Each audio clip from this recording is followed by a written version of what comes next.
welcome back to Fast Politics and Applebaum.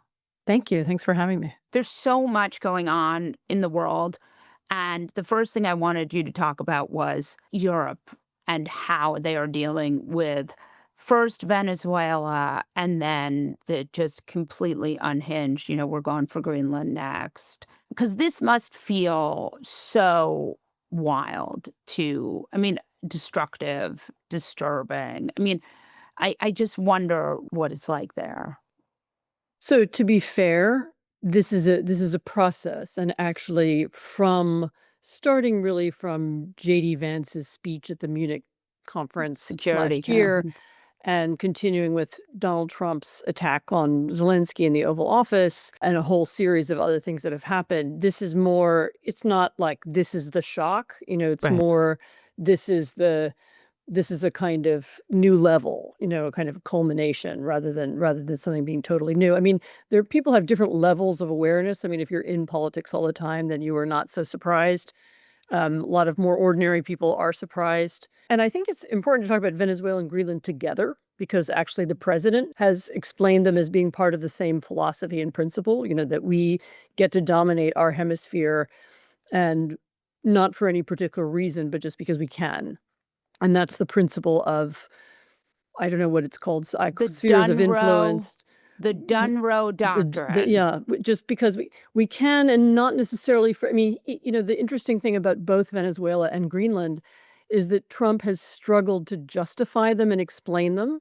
Mhm. First there's a supposedly illegal case against Maduro, but Trump's not very interested in that.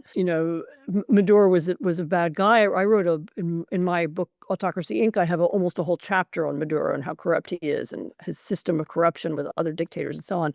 But Trump's not very interested in that either. And No. instead, what he's really interested in is oil.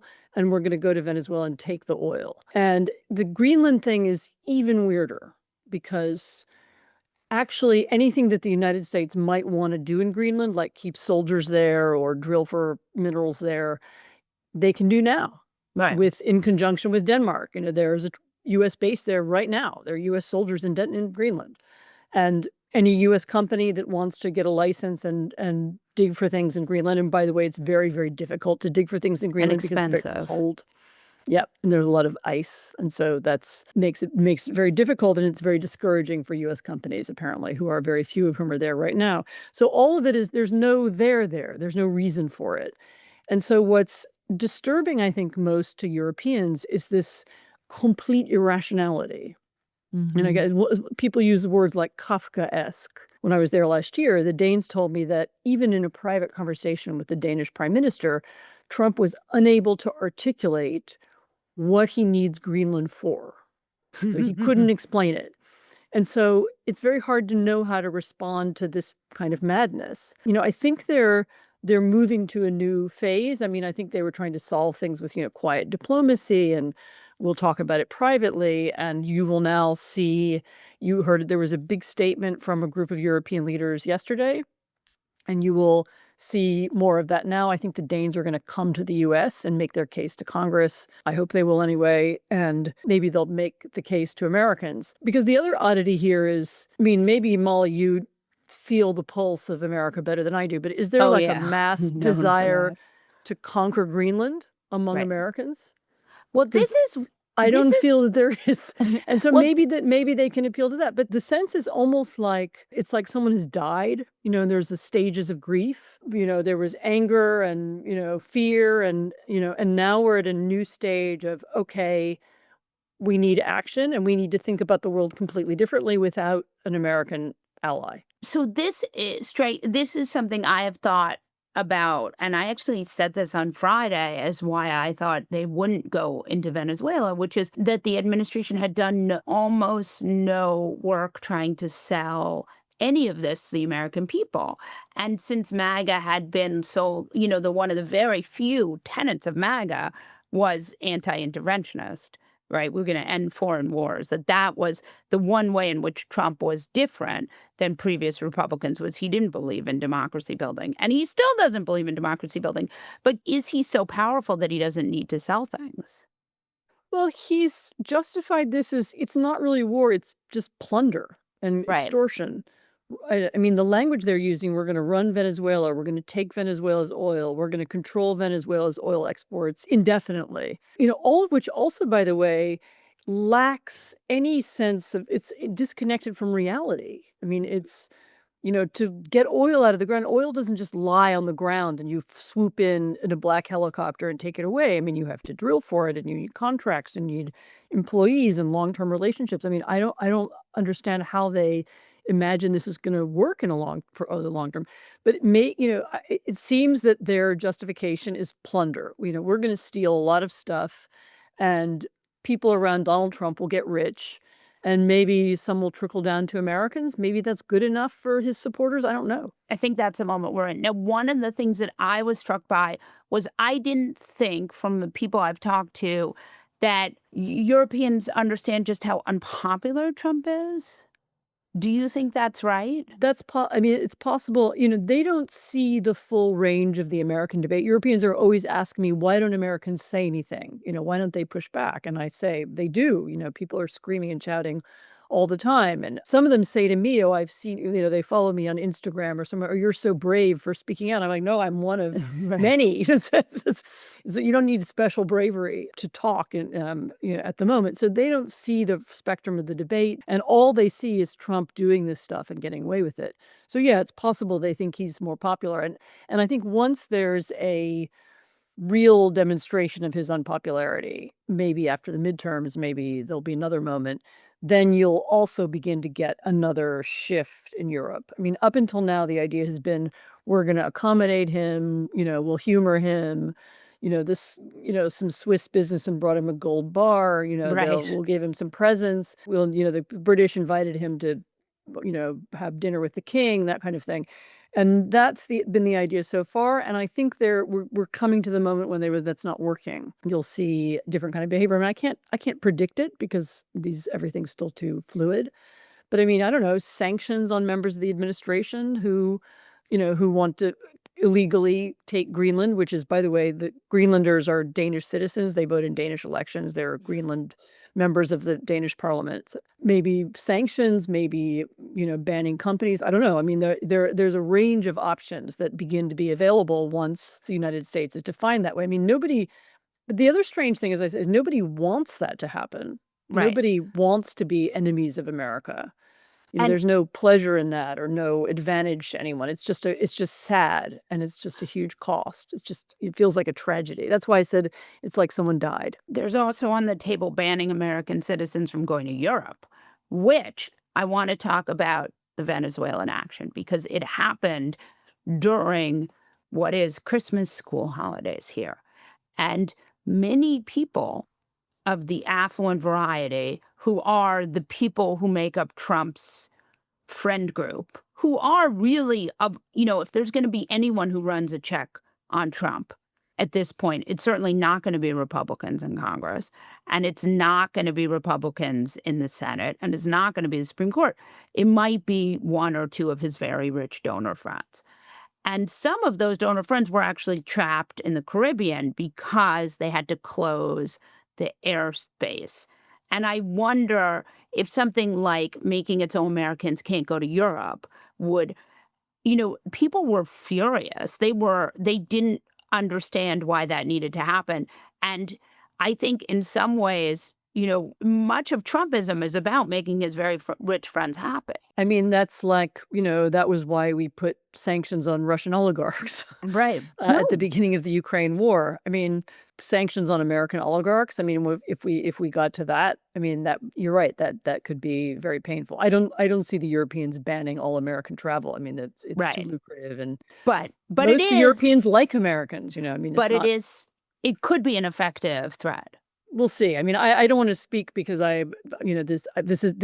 this kind of conversation is literally just beginning this week. Right. Like up Yeah. until now, it's been how do we get along with him? How do we deal with it? How do we manage it? How do we make sure there's no disaster in Ukraine? I mean, that's been the sort of, the idea that the US is actually a hostile actor hadn't really sunk in yet. And the idea that we would have to do something against the United States hadn't happened yet. I feel like you and I have talked about worst case scenarios endlessly.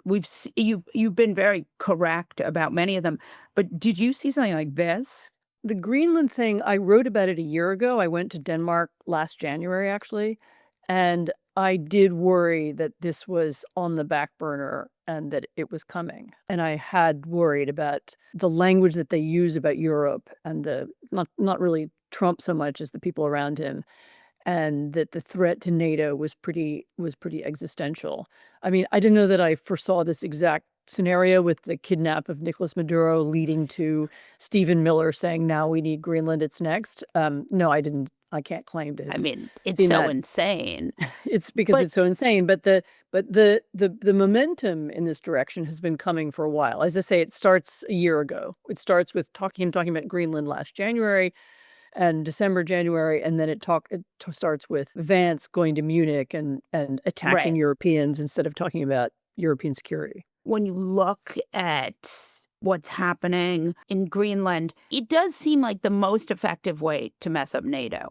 Oh yeah. No. I mean, in a way, it's more effective than than what I thought was might happen, which was just a kind of slow withdrawal or Trump tweeting something that made NATO not credible anymore. I mean, it's actually attacking a NATO member. Being a member stipulated hasn't happened yet. We Right. haven't nothing's happened. Right. And it may But never happen because and it may Trump never talks about happen. stuff that he doesn't do Exactly. all the time. Yeah. Exactly. It may never happen. But yeah, that would be very effective. I mean, and Right. also it's not just any NATO member. I mean, Mm. maybe, Greece and Turkey have Right. squabbled before, and there's tensions between other NATO members. That's happened before. But the United States, which is NATO, Yeah. the United States created NATO. I mean, it Yeah. was American idea. It's an American project. It's served an American purpose. It's been fundamental to American security, not only in Europe, but elsewhere. I mean, the bases in Europe serve the Middle East and Africa and elsewhere. And the European allies have participated with the US in all kinds of other projects, not only military, but other things. And the idea that the United States would mess up its own alliance that, as I say, it created to serve American peace and prosperity is so insane that I think nobody predicted it could happen exactly this way. I wonder if you could talk about it feels like Trump in Venezuela, he is in a collision course with Russia and China, two of his favorite, non-al. I mean, they're right. I mean, aren't Russia and China intricately, and even this tanker today? So, how do you think Trump negotiates that when has so often been clearly like a Putin. I don't want to say Putin fanboy, but a Putin fanboy.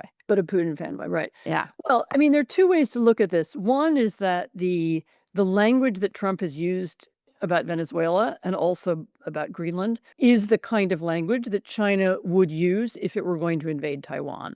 So there is also a way in which this kind of rapacious behavior gives license to other people to do things that are rapacious. I For mean, sure.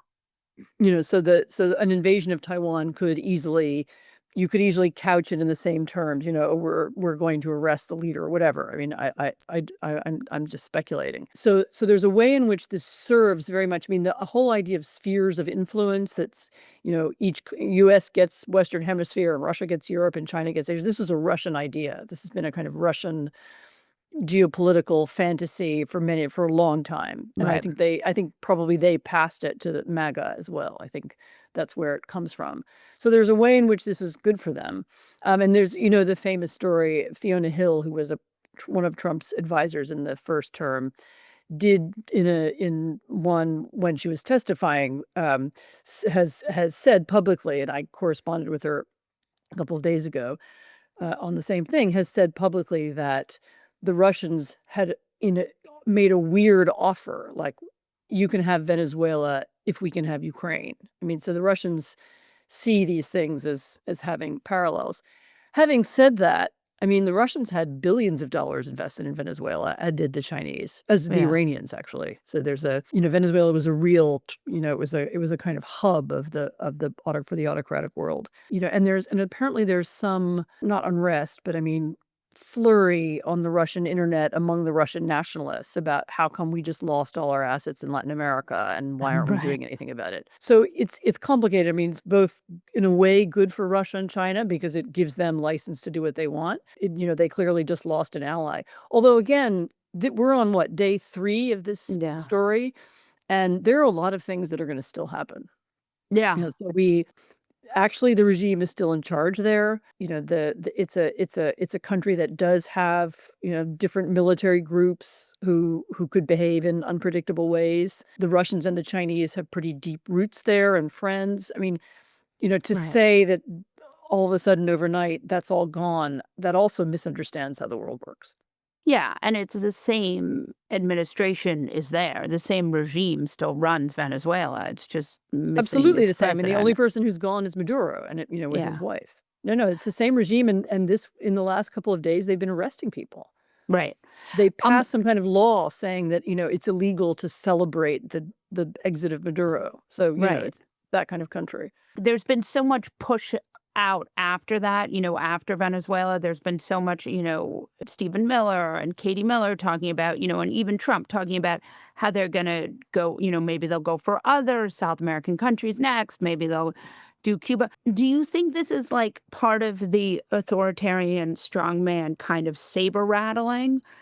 I mean, how much of that is that is of this, even this, just this, coup in itself is part of like saber rattling to try to seize power back when Trump is sort of weakened and not as popular. I mean, do you think that's some element here or no?